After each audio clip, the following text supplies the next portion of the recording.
green engine has lived on the island of Sodor for many years. He wouldn't want to be anywhere else.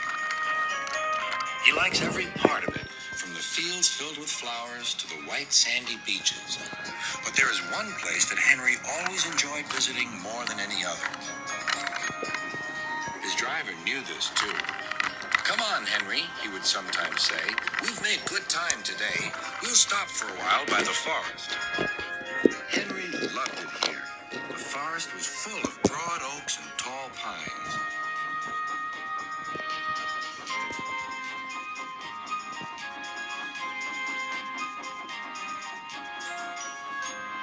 Henry could remember the day long ago when he and Toby brought some new trees to be planted, and Terence and Trevor helped haul them into place.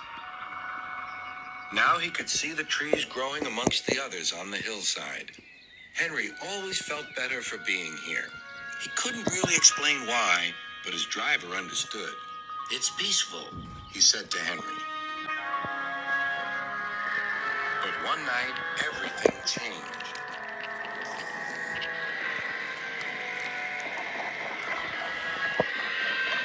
The engines were resting in the shed.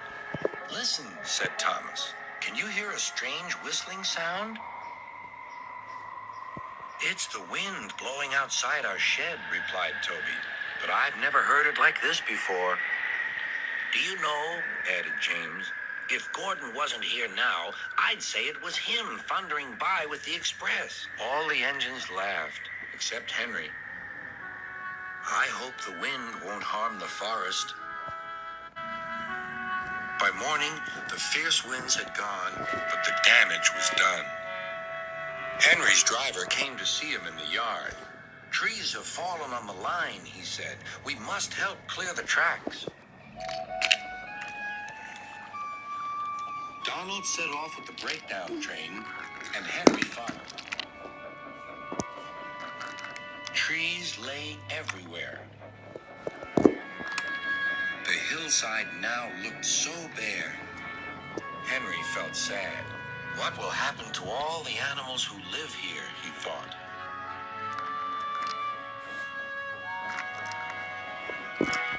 When Henry's flat cars were full of logs, he took them to the timber mill where they would be turned into furniture and other things.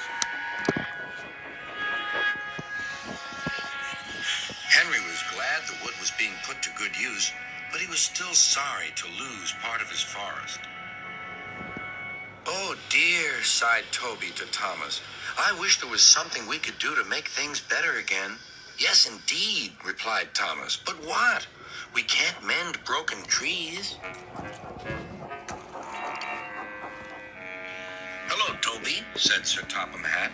"You do look glum." "I'm sad about the trees," said Toby. "And so is Henry. The forest is a special place to him.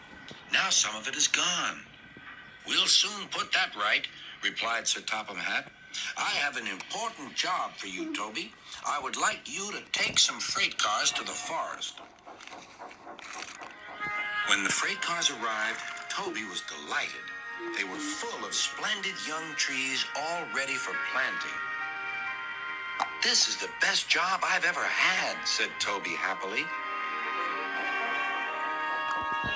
When Henry returned, he was most surprised. "And the hillside will look better than ever before. You'll see." Now, whenever Henry stops by the forest, he can see the new trees growing strong and tall. Sometimes everywhere is very quiet, and at other times Henry can hear leaves rustling or a bird's wing brushing the air. Often he can hear the distant sound of children laughing, and always he is happy here.